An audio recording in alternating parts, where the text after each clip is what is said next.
We have 3 brand new weekly Shonen Jump manga, Mamayuyu, KaguraBachi, and 2 on Ice. Very different. However, one of them is recommended by Tatsuki Fujimoto, the author of Chainsaw Man.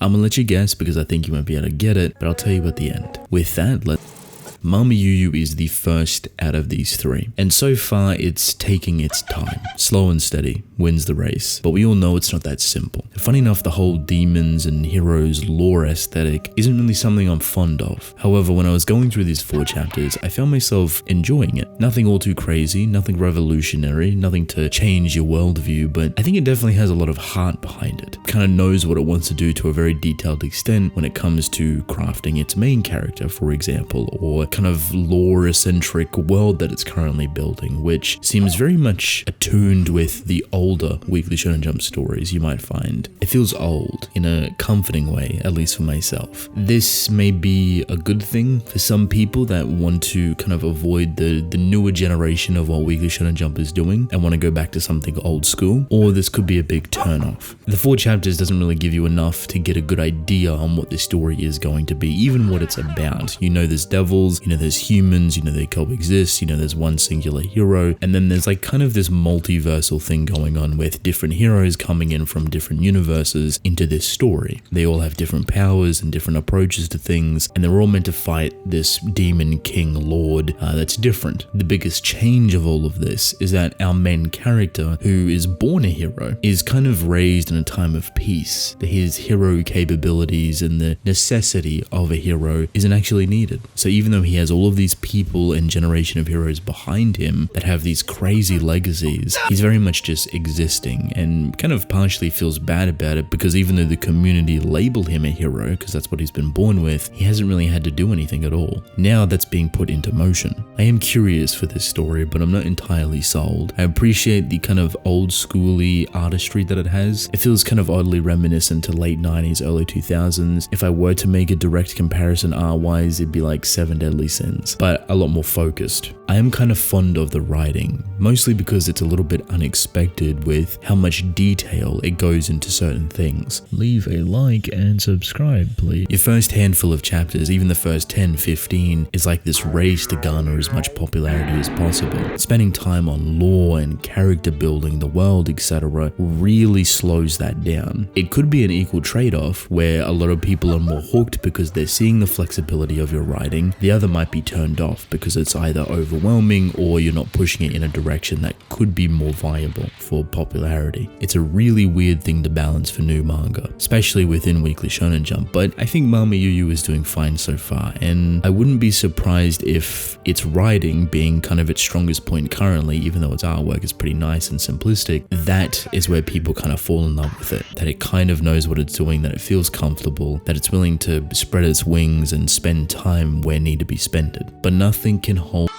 You've probably heard all about this manga for all the wrong reasons. This is something that Twitter has taken as a joke and just ran with it. The amount of memes and conversation that has sparked for this story, not because of what it's doing, just because of how it was visualized, just a piece of artwork that managed to spur up the entire Twitter community. At this point, it's more of an experiment to see if artificially inflating a manga's reception, because mind you, it has blown up rather drastically socially, can influence its popularity by any means. Depending on what metrics Weekly Shonen Jump go by, obviously volume sales is going to be the key to success, but a smart business would not completely ignore the social impressions that their manga is currently having, which is massive. All thanks to this piece of artwork right here. Just a random fella holding a sword. That's all it took. Now, putting the impression accolades aside, the story, is it any good? It's not too bad. It's very straightforward, very simple, a revenge tale of a son hunting down his father's killers, but then you have this sprinkle of, I guess, the standard demonic sword style stuff, which is coming more and more back into popularity within Weekly Shonen Jump, but still very restricted from what it seems. It's interesting because I think a lot of stories that have recently come and gone within Jump have been very open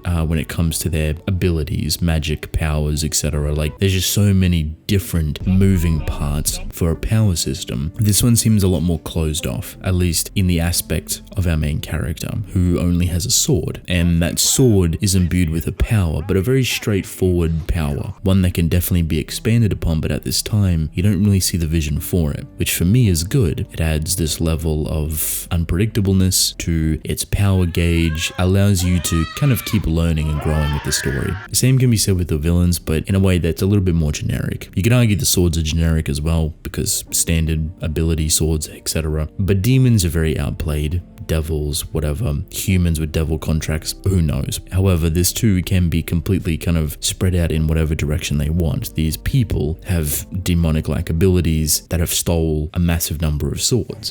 Our main character is going to get those swords back using one that's obviously imbued with power. You can very much tell that this story has been directed very heavily by editors, and I don't mean so in a bad way, but more so with the balance of comedy and action, right? Jump is currently within an era of trying to balance very beautiful, artsy, edgy aesthetic when it comes to its action with more comedic paneling, very simplistic, very minimally drawn artwork. Not only does this help the author because they don't have to draw pretty 24/7, but also creates a pretty distinct line between action-orientated and comedic. Easy visual cues and storytelling to show that, okay, this isn't a serious moment because the character's mouth is kind of tilted off weirdly and their face is drawn like Play-Doh. That's okay. Some people might find that funny and that works really well. Others might be a little bit turned off. If you've read Demon Slayer or any sort of Weekly Shonen Jump story, matter of fact, you know exactly what I'm talking about. This seems like it wants to capitalize off Demon Slayer. This is a pretty normal thing, but it has a pretty good opportunity to keep a lot of that success and the social impressions that is currently super elevated and needs a little bit more time to cook. I think a lot of people might enjoy it, but Edge does sell. The dark, gritty revenge tale that it could build is a money-making machine. Now we have the most important.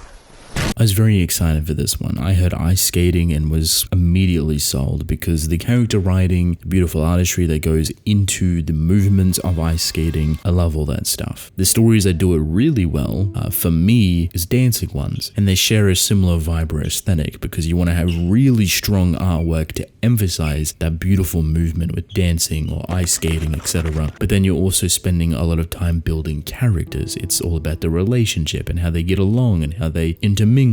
I was excited. I read the first 2 chapters, not as excited anymore, respectfully. The biggest issue that I have with 2 on Ice, and some people may agree, some people may disagree, I think it would entirely depend on how much you've spent with stories similar to this, is the choreography. Artistry to visualize what the characters are doing. Think of it like this. If you have a full choreography for an ice skating event and you don't really know what's going on other than specific movements, that's enough to get you by. But is it enough to reel you into the story? Enough to make you fall in love with everything that's going on? Probably not.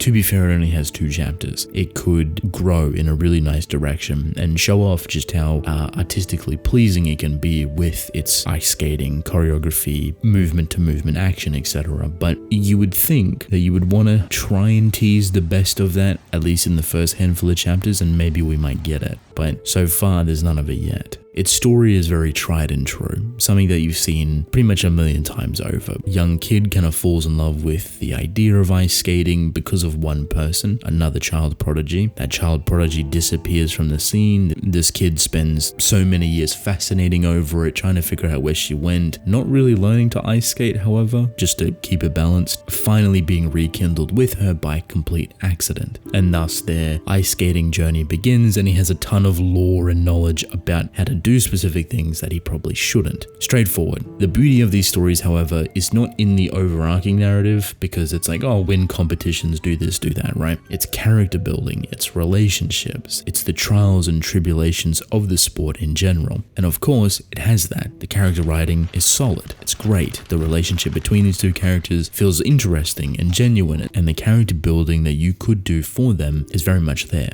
However, I have noticed, and unfortunately so, that these stories only only really thrive when both parts of what they're trying to show and tell live up to each other. What I mean by this is that if you have really good character writing, you need to have really good artistry in some degree. If you have one or the other, I've noticed the story overall suffers, so you really need to find this middle ground where things work. Now, Two on Ice has the potential to find that middle ground. I think currently, just with getting used to writing, used to the artistry, and drawing movement and everything is a very difficult thing, so it's finding that balance that works well. So far, you're trying to get through a lot of introduction, a lot of lore, a lot of development just to set everything into motion, so when a little bit of that dialogue starts to take a back seat and you have kind of clear skies to draw, this is where you'd want to show off just what can be done. These three stories are very different, but they each have a home within Weekly Shonen Jump, and I could easily see thriving, at least for now. None of them have hooked me in as of yet, but I'm willing to give them time. And the one that Tatsuki Fujimoto recommended was Mamayuyu. It's a little bit surprising, but at the same time, not really.